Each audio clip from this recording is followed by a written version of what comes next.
Before we begin, thank you very much to, oh my god, they killed Waspinator! You Blendtron! For coming back to the Patreon campaign. Thank you. Thank you for letting me shout out the weird, dumb names. That's the fun kind of shout out. Thank you very much. Also, thank you for pitching into the highest tier. That does mean, once again, you are due a request. You've noticed in the last couple weeks, I have tried hard to get through the backlog of requests. I'm going to continue that next week. For now, we've had a little bit of a bigger fish to fry. But I wanted to do something a little bit feel good this week. So, everyone out there who is a collector at this point, I don't care what you collect, you have heard about it, you have seen it, you have witnessed it. Pokemon is still absolute insanity to get a hold of for a lot of reasons. So, let's just be clear, like the current buzz is created by the TCG Pocket app, and that has not slowed down. It's still gaining new followers and players. It's still making a boatload of money, and it's not really making any major mistakes. Like a little bit of a misstep when it came to their trading system, but beyond that, they constantly keep new packs coming in. They're constantly making sure that there are good Pokemon to go after in each set. They're not doing a bad job, meaning the demand is continuing. And it also doesn't help the demand that Nintendo has decided this year is going to be the year they actually do a lot of really cool things. So like the next set that we got coming up is going to be the first ever split set for the US. Black Bolt and White Flare. It's going to be one full set, but split into two individual like mini sets. It's an interesting and different way of doing things. Really curious to see how that goes for them. But later on, they're reintroducing megas. There'll be a set likely based on Z to A. And then previously this year, they brought back the trainer Pokemon, which was a gimmick from back in the day where it was gym leaders, and their Pokemon that you could actually collect in the TCG. But the most recent one, the one that we just got to do, was Team Rocket based. Destined Rivals. This one, yeah. So like I said, part of why the boom is not settling down is the fact that Nintendo is still just producing really, really interesting sets. Before the gym trainer Pokemon, there were the Team Rocket Pokemon, the Dark Charizard, and all those dark Pokemon. Yeah. They brought that back. They paired it up as like a rival to the trainer Pokemon that were introduced. It's been a crazy year, which means everyone has had these crazy launches. And I'm sure by now everyone has heard some kind of horror story. Around here, you've got things like even GameStop upcharging your prices. You've got reports of like Best Buy only had one of the new box for Pokemon, and then everyone else was out of luck. And that sucks for everybody. It was like 50 people in line. You're telling me only the first guy who got here gets to buy it? Oh my god. I can't imagine the negative reviews that got left after that. That's inexcusable. And then you've got the usual chaos of things like people chasing down the truck that the distributor's on, or putting tracking devices on said truck. Target once again going, no, we're out. This is too much. This is too much chaos. It ain't worth it. This ain't worth the trouble. And that's just with the big box stores. When you go to these smaller local shops that can literally get away with anything they want, things get so much worse. Oh my god. I have heard, I'm not going to name names of competing stores in my area, okay? I'm not going to name names of like specific places, but I have heard a lot of instances of like overcharging even the market value, double, triple overcharges, regardless of what the market value is. I've heard of shady deals of trading other collectibles in order to get more allotment. I have heard of shops that go to other stores that have decent prices and trying to buy out their inventory. The most egregious. Now, this is not the photo I saw, but this is just a visual example for everybody. The most egregious I saw from everything was I had someone come in here and he was buying like our allotment of Pokemon that we allow, but he showed me this photo. It's this Target cart loaded with Pokemon, similar to this, but I think his was even more full. And he was bragging about how much he had been able to buy at said Target. And I found out it's because he works there.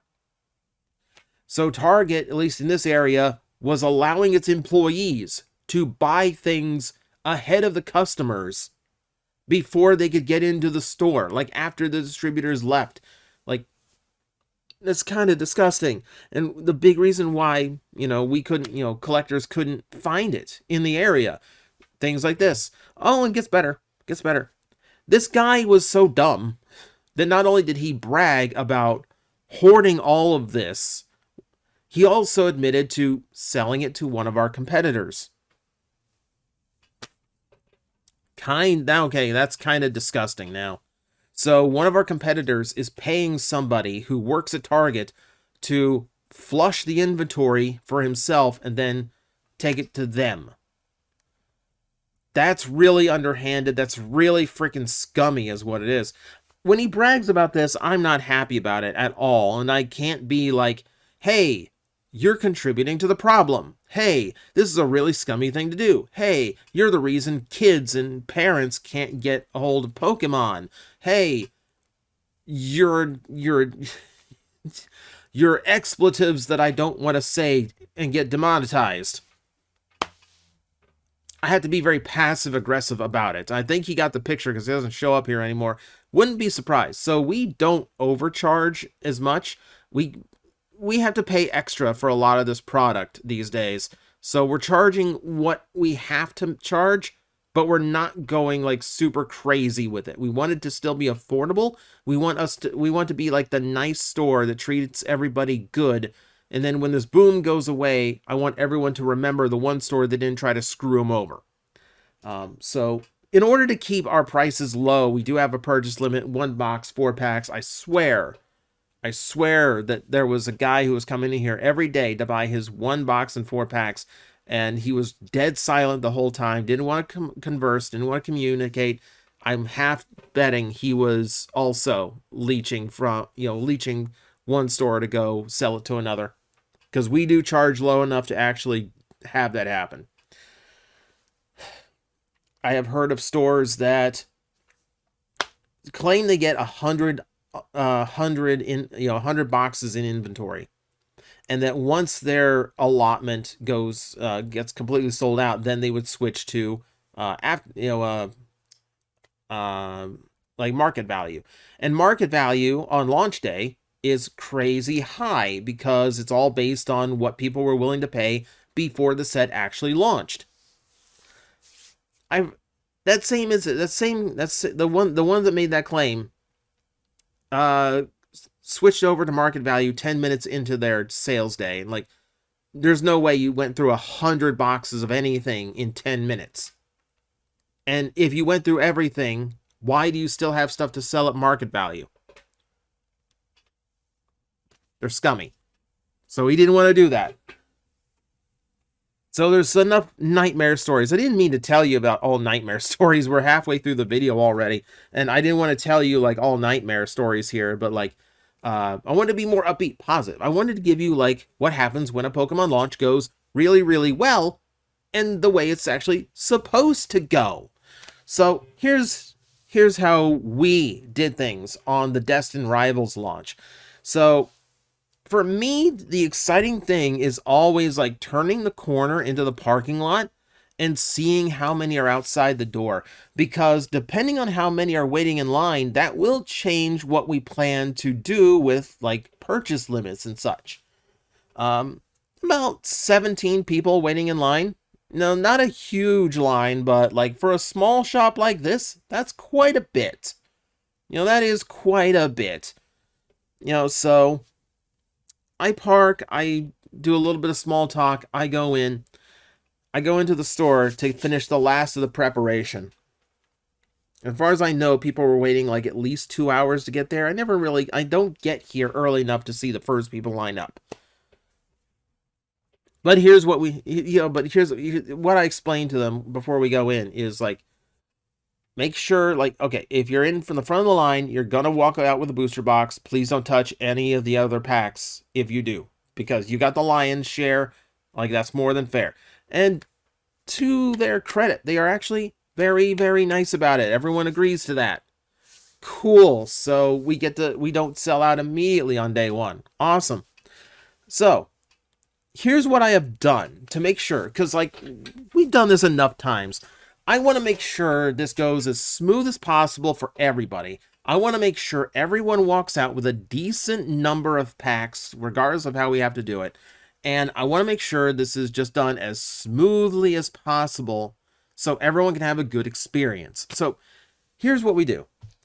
On the back side of the store, this is the back lane of the store that you're looking at. It's completely opposite of me right here.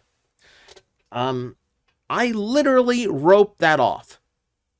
So I take a rope from, like, there's two like display gondolas in front of the door. I put a rope from one to the other, and hanging on it is an arrow directing everyone to go down that aisle that you see on screen.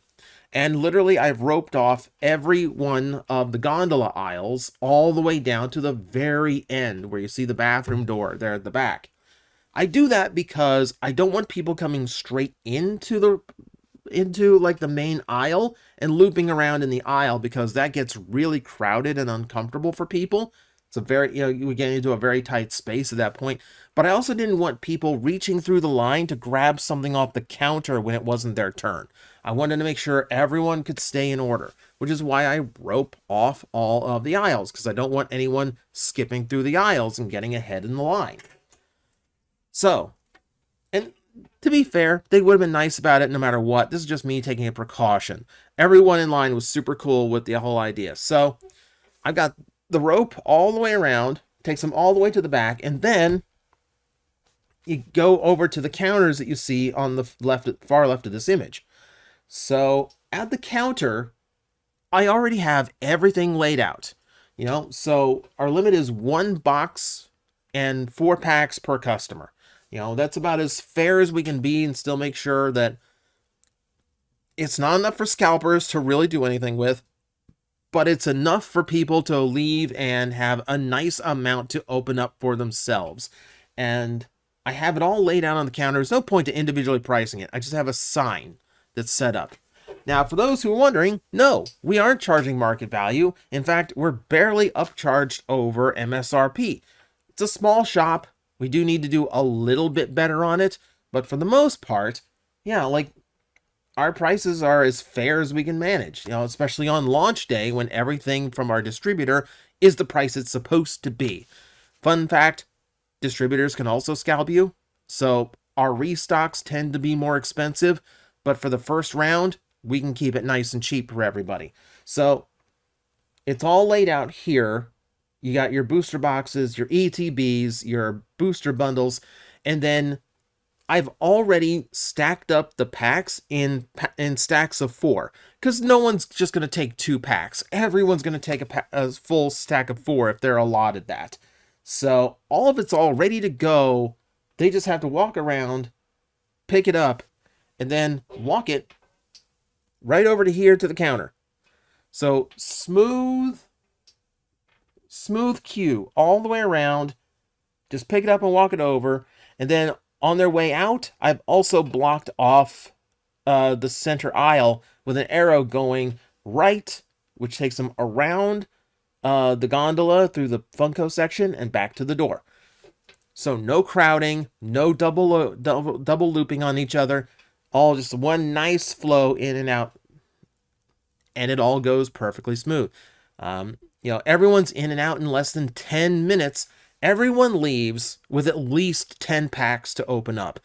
That made me happy. Like, everyone had at least double digit packs. No one just walked out here, well, oh, I just waited in line for like an hour and I only got 4 packs out of it. No, no, everyone left with something. And we even had some packs left over to get through for the rest of the weekend. So the way it was handled, not to brag, this, not to boast on myself, this was butter smooth. Everyone left happy. Everyone got something.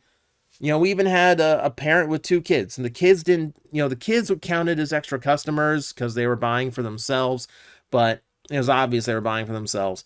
And we had like a little like lesson in money spending, like, so they even got a little life lesson out of it, which does, just to point out, like, one thing I do say before I let anyone in is, like, if you have been brought here by a family member or a significant other or just otherwise friend, just so someone could get a few more packs than our limits allow, please reconsider.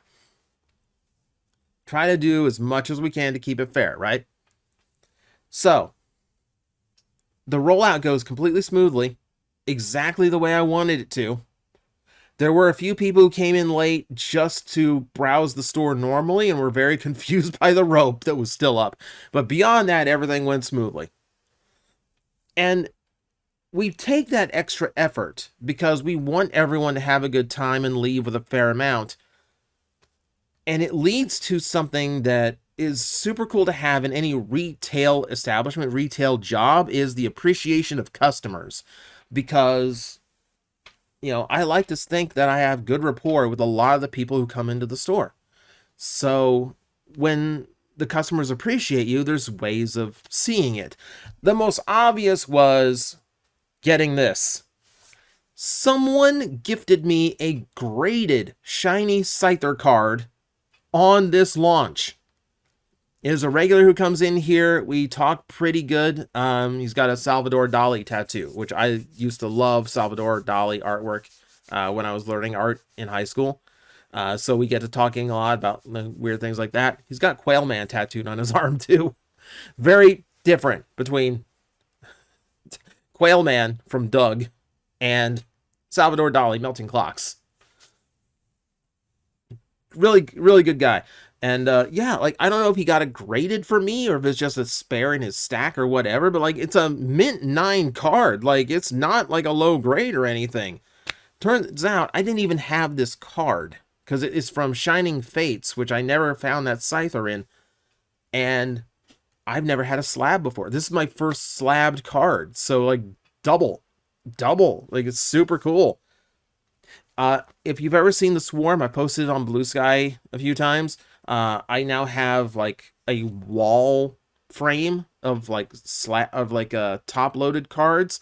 So there's like 15 unique Scyther cards just hanging on my wall now. And then in my proper Scyther shrine of toys that I know people have seen, I have like the rarer cards that I have that I can't risk just stuck in a frame that I know is bending those cards out of position. This one has gone into that collection in the premium shelf with all the toys. Just super cool to have. Here's a bit of appreciation I didn't even really think about until after the day was over. So, with 17 people waiting outside, you would expect, like, yeah, the parking lot to be completely crammed, and it is, because it's not a big plaza, like, there's this row of parking lots that you see, little parking spots here, and then opposite of that, you have another row of them facing the road. And that's all you really get as far as parking space here. So yeah, it was completely packed. So when I turn in, I have to park in the same spot I always park in. Because it was all regulars who came in to actually buy that day. And all of them knew that's where my green Mini Cooper is always parked. So nobody wanted to take my spot. And it's not like it's marked for the store or anything. The whole parking lot is fair game outside of obviously like the handicap spots. But no one wanted my spot. Everyone made sure to leave my parking spot open to me, which, like, that is so cool. It's one thing for one customer to have like the forethought of like, this is a Pokemon he never shuts up about, so let's give him this like really cool gift from it. Like, that's one thing. That's one customer being thoughtful. But everyone making sure I had my parking spot, that's everyone being thoughtful. That blew me away when that crossed my mind. That, I think, is super cool. Oh, and then just to brag to end off the video, oh, the Google reviews. Oh, the Google reviews were glowing. Okay, so yeah, I'll read this real quick just so I can be happy, guys, because this is like one of those, like, my day's a bummer, so I'm going to read this kind of things. Been doing things differently to protect product from scalpers, make things still obtainable for kids, and not jacking up prices on cards on release days. Says everything you need to know about this place. It's about the people and the community. Remember this place when things stabilize and product is available to go spend the extra dollar and support local businesses like this over Target and Walmart. Even buy a toy once in a while just for fun. Thanks for being the best you can possibly be to the community at stressful and annoying times. I appreciate it. You know, and that's been our strategy all year.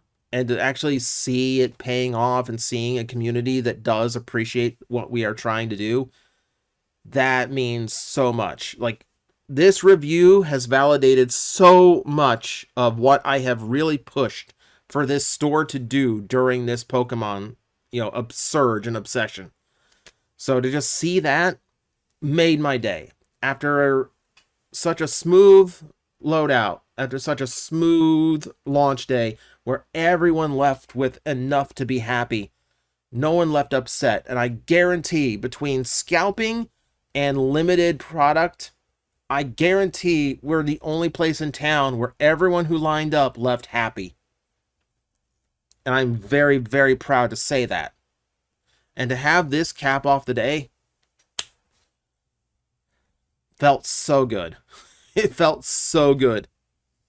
So yeah, in a much longer story than I was planning, that is how a really good Pokemon launch can go. Orderly, respectful customers, very appreciative customers, everyone leaving with enough to be happy with, and me having, a nice gift to take home. Like, I couldn't ask for it to go any better. So, hopefully they all go that well, and hopefully the drought of stock ends, so we don't have to scrape and claw much longer. But until then, that is how it is going. And sometimes, yeah, it's really rewarding when the efforts pay off. Like, you can toil away and make it super stressful over, like, difficult to restock, over prices, that kind of thing. Or you can make it like this, and just have a nice time with the community. That's the Toy Store life. Hello everyone, I am Astral Agent Magnetar, a Tokusatsu VTuber, and I am streaming 4 times a week over on Twitch, Monday, Tuesday, and Wednesday afternoons, and a special late night one on late Friday/early Saturday. So come watch, come hang out, and let's make an impact together.